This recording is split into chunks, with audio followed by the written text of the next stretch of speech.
হযরত ওমর রাদিয়াল্লাহু তাআলা আনহু, যার কথা আমরা সকলেই জানি, অর্ধ জাহানের খলিফা ছিলেন তিনি রাত্রিবেলা কাঁদতেন, নিজের পিঠে করে আটার বস্তা, গমের বস্তা কাঁধে করে নিয়ে অসহায় মানুষদের কাছে পৌঁছে দিতেন। তিনি বলতেন, আমার রাজত্বের যে পরিসীমা, এই পরিসীমার মধ্যে যদি একটা কুকুরও ক্ষুধার্ত অবস্থায়, পানি না পাওয়া অবস্থায়, খাদ্যবিহীন অবস্থায় যদি মারা যায়, কষ্ট পায়, কিয়ামতের দিন আমি ওমরকে আল্লাহ রাব্বুল আলামিন এই বিষয়ে জিজ্ঞাসাবাদ করবেন। আজকে কুকুর তো কুকুর, আজকে কত হাজার মানুষ না খেয়ে মারা যায়, সেই বিষয়ে আপনার কোনো ভ্রুক্ষেপ নাই।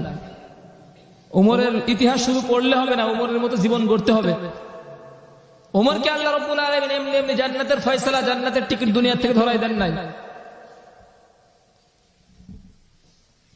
আল্লাহ রাব্বুল আলামিন এই সমস্ত মানুষদের জন্য ঘোষণা দিয়েছেন, যারা রাজা হবে